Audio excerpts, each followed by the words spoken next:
Welcome back viewers, आप देख रहे हैं चैनल लिटरेचर लवर और मैं हूं आपके साथ इंतज़ार हुसैन मथरुमा।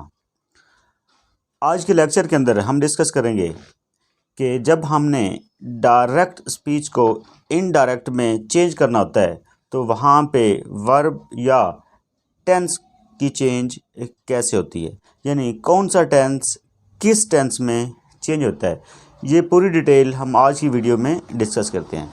लेक्चर को स्टार्ट करने से पहले अगर आपने मेरा चैनल सब्सक्राइब नहीं किया हुआ तो आप चैनल को सब्सक्राइब कर लें ताकि जब भी कोई वीडियो अपलोड हो तो आपको उसका नोटिफिकेशन मिलता रहे। तो स्टार्ट करते हैं आज का लेक्चर। फर्स्ट ऑफ ऑल तो आप लोगों को ये पता है कि जब भी हम डायरेक्ट स्पीच को इनडायरेक्ट में चेंज करते हैं तो उसमें प्रोनाउन भी चेंज होता है और उसमें टेंस भी चेंज होता है और उसमें सम टाइम कुछ स्पेसिफिक वर्ड्स होते हैं वो भी स्पेसिफिकली चेंज किए जाते हैं। तो जो हमारे पास डायरेक्ट स्पीच होती है उसमें एक सेंटेंस के दो पार्ट होते हैं। एक जो पार्ट होता है उसको हम कहते हैं रिपोर्टिंग स्पीच और जो दूसरा पार्ट होता है जो ब्रैकेट्स के अंदर होता है इन्वर्टेड कॉमास के जो अंदर वाला पार्ट होता है उसको हम कहते हैं कि वो रिपोर्टेड स्पीच है। तो हमने जो टेंस की चेंज करनी होती है, जो वर्ब चेंज करना होता है वो बेसिकली हमने रिपोर्टेड स्पीच का करना होता है। लेकिन रिपोर्टेड स्पीच का वर्ब या टेंस चेंज करने के लिए हमें रिपोर्टिंग स्पीच का टेंस देखना पड़ता है। अगर रिपोर्टिंग स्पीच के अंदर प्रेजेंट टेंस या फ्यूचर टेंस हो तो हमें रिपोर्टेड स्पीच में टेंस की चेंज यानी वर्ब की चेंज नहीं करनी होती। जो टेंस होता है वो वैसे का वैसे यूज़ हो जाता है। लेकिन अगर रिपोर्टिंग स्पीच के अंदर पास्ट टेंस हो तो फिर हमने रिपोर्टेड स्पीच के अंदर यानी इन्वर्टेड कॉमास वाले पार्ट के अंदर हमने टेंस को चेंज करना होता है।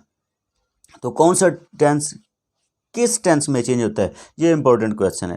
दूसरा, हमें ये कैसे पता चलेगा कि जो हमारा बाहर वाला पार्ट है यानी जो रिपोर्टिंग स्पीच है वहाँ पे पास्ट है।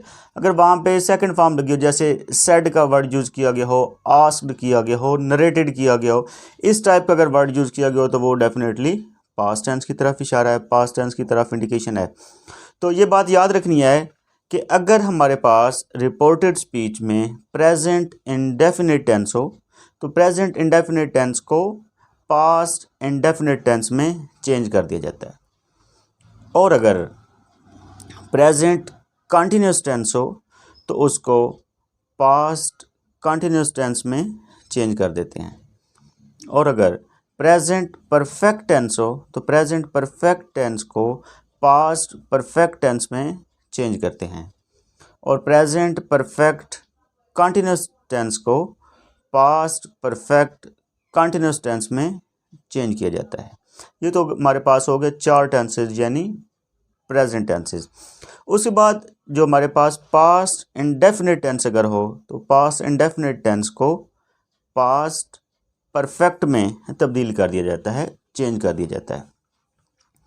और अगर पास्ट कंटिन्यूस टेंस मौजूद हो तो पास्ट कंटिन्यूस टेंस को हमने पास्ट परफेक्ट कंटिन्यूस टेंस में चेंज करना होता है।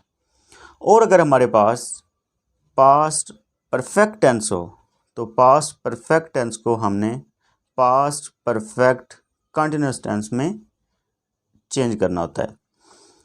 उसके बाद हमारे पास जो फ्यूचर के सारे टेंसेस होते हैं यानी फ्यूचर के चारों टेंसेस में से हमने जस्ट विल और शैल को वुड में चेंज कर देना होता है। बाकी कोई तब्दीली, बाकी कोई चेंज नहीं होती, यानी जस्ट विल और शैल की जगह पे वुड कर देना है। बाकी फॉर्म ऑफ वर्ब जो है वो सारी की सारी वैसे की वैसे यूज़ होनी होती है।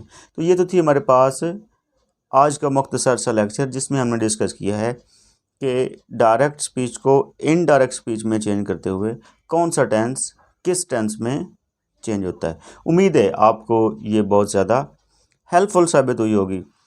अगर आपका कोई क्वेश्चन है तो आप अपना क्वेश्चन कमेंट में जाके पूछ सकते हैं और आपका क्वेश्चन जो है उसको एंटरटेन किया जाएगा।